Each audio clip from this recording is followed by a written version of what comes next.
If you're wondering how you can create some more space in the bottom of your pelvis or the pelvic outlet, I'm here to tell you that it's not spreading your knees super wide. It's actually finding more internal hip rotation or knees in, ankles out.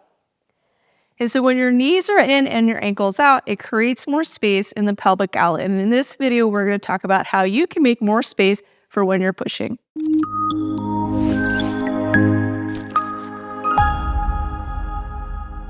Hey, my name is Gina. I'm a perinatal fitness trainer and birth doula, and I'm here to share how you can create some more space in the bottom of your pelvis.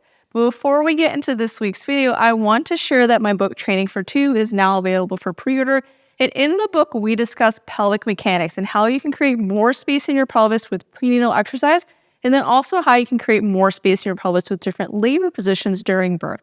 And so if you want to learn how to create more space, not only in the top, the middle, and the bottom of your pelvis, be sure to pre-order my book.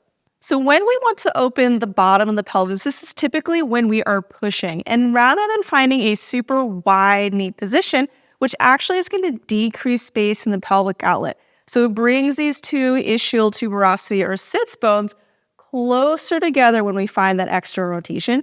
And you can see in her butt our two little white dots on those sits bones get closer together. And while it's not drastic movement, it's still millimeters that make a big difference.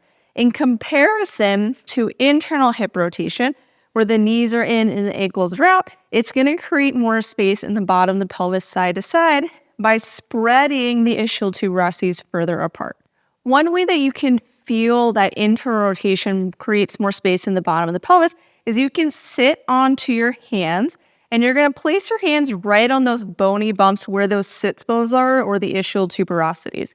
When you sit on your hands, you're going to start by spreading the knees wide and bringing the ankles together, and you should feel that those bones get a little bit closer towards one another. And then I want you to bring your knees in and ankles out and feel the difference in where those ischial tuberosities go. They should move a little bit further apart.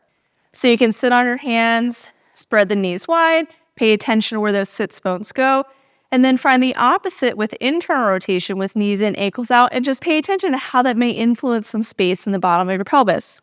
Another thing that we want to think about is the pelvic position can influence how much internal rotation and external rotation that we can have. When I have a more arched position or my pelvis is tilting more forward, it's going to be a lot easier for me to find external hip rotation or wide knees. In comparison, if I find a more rounded back position or a posterior pelvic tilt, it's going to be much easier to find more internal hip rotation.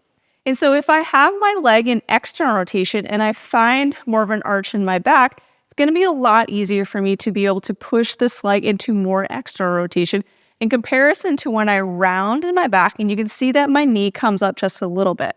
And then in comparison to find more internal hip rotation, if I round in my back, it's a lot easier for me to bring this knee down as opposed to when I begin to arch my back and this knee is going to lift because it's a little bit harder for me to find that more internal hip rotation.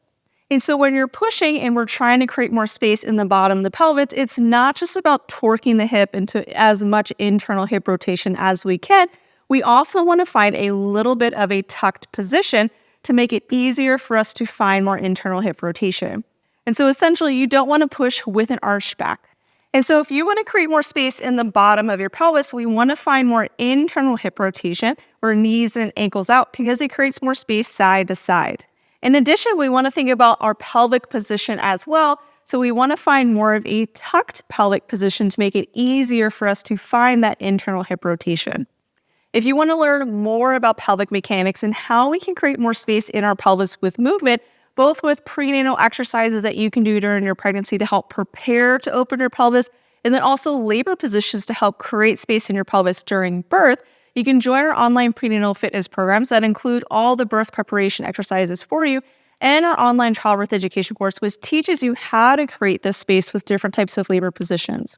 You can check out all of our courses on our website at mamasayfit.com/prenatal-support and use code YouTube10 to get 10% off.